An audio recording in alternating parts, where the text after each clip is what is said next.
Hoje eu vou contar para vocês um caso clínico de um paciente extremamente complexo que pode fazer muito sentido com vocês e vocês podem identificar muitos.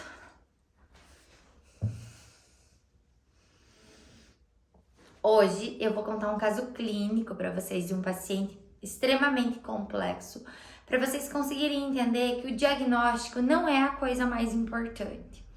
Que nem sempre é o diagnóstico que vai nortear. Você não precisa de nome de doença para ter um resultado incrível. Eu tive um paciente que chegou com várias disfunções. Então, quais eram os sintomas desse paciente? Quando esfriava, ele percebeu que ele começou um episódio, suar muito, esfriou, suou muito, o olho direito fechou, a garganta fechou e todo o lado esquerdo formigado, em queimação. Ele começou a perceber a sensibilidade de frio e calor. Ele media a temperatura. De um lado estava uma temperatura do corpo, né, aqui na mão, termômetro, e do outro lado estava uma temperatura completamente diferente. Então ele foi para cardiologista, fez um monte de exame, neurologista, tomografias, fez tudo que deveria fazer. Nada resolveu, ninguém conseguia entender da onde vinha esse sintoma desse paciente. Queimação no pé, formigamento, muita queimação e sensibilidade na costela do lado esquerdo. E o que eu fiz com esse paciente? Olhei pedacinho por pedacinho. Não tentei achar um nome para a doença dele, nem um diagnóstico. O que eu fui olhar é cada pedacinho, o que estava em disfunção e o que não estava. E o que poderia ter relação com esse sintoma. Então, em primeiro caso, conversando com esse paciente, né? Esse paciente, quando ficava frio também, o ouvido dele doía muito, porque ele teve um trauma de quando ele era jovem no exército, que ele caiu, né, num buraco, agora não me lembro onde, e aí os outros soldados caíram em cima, fez um vácuo aqui no ouvido. E ele tinha muita dor. Então, os ossinhos do ouvido, da cabeça, tem uma relação gigantesca com essa inervação aqui do olho que estava fechando, com a garganta. Então, na primeira sessão, já identifiquei várias coisas do sistema craniano. Os ossinhos micromovimento, então todos os ossinhos aqui. Se tinha mobilidade, não tinha as articulações cranianas. A inervação, sutura, né, craniana, tinha várias relações aqui.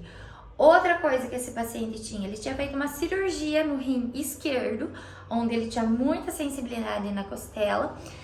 Nessa região era maior sensibilidade de queimação, do quente, do frio. E aí o que acontece? Ele ainda tinha cisto ali no rim. Ainda ele tinha cisto mesmo no rim esquerdo. Então o que acontece? Cisto não, me desculpe, pedra no rim esquerdo. Então ele tinha pedra nesse rim esquerdo. E aí, será que o rim não tem uma relação gigantesca ali, o sistema visceral, com toda a inervação, com toda a parte facial? Com toda certeza. Então, investigando, olhando vértebra por vértebra, até 12, até 10, T11, que faz inervação de rim, de intestino, tinha disfunções, tinha rotações, estava extremamente dolorida. Liberei todas as vértebrazinhas da coluna, coloquei no eixinho, melhorei a inervação ali local, melhorei fluxo sanguíneo para esse rim ter mais condições de se curar. Depois o que eu fiz? Mobilizei rim, mobilizei sistema visceral, sistema intestinal, todas as disfunções que vinham aqui do abdômen. Alinhei quadril, porque ele tinha muita queimação no pé, né? No pé, no joelho, toda ali a parte facial. Então, quadril, sacro, lombar, vem inervação que vai lá pro pé, pro joelho. Liberei pedacinho por pedacinho. Então, liberei todo o sacro, quadril. O sacro, ele tem uma relação gigantesca aqui com a cabeça. Então, quando você mexe no sacro, você mexe automaticamente na cabeça. Então, liberei ali a parte crânio-sacral entre a cabeça e o sacro, dando movimento e condições desse líquido encefalocraniano conseguir ter movimento e descer direitinho por onde ele tinha que descer. Fazendo tudo isso, esse paciente melhorou um bom tanto, mas ainda não tinha melhorado tanto. O que eu identifiquei na segunda sessão, segunda, terceira sessão?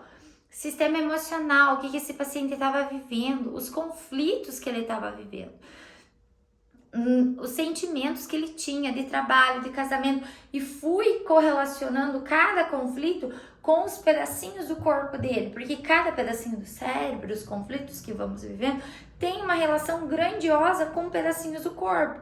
Geralmente dores musculares, dores físicas, tem uma relação muito grande com o sentimento de incapacidade. Então fomos identificando, trouxe esse paciente para o consciente para mudar alguns comportamentos, mudar a visão de como ele enxergava a vida em alguns aspectos. É tudo junto. E o resultado, esse paciente melhorou muito, muito, muito, muito, muito, muito. Tem um diagnóstico definido para esse paciente? Não, não tenho. O que eu tenho é saber onde estava disfuncional, onde não tinha um bom movimento. A osteopatia é trabalhar movimento. Onde não movimentava e aonde está movimentando agora. E é isso. O corpo não precisa de diagnóstico para se curar. Ele precisa que alguém identifique o que ele está disfuncional e te ajude a ver o que precisa ser mudado. E aí precisa a tua parte de fazer o que precisa ser feito. Tudo bem?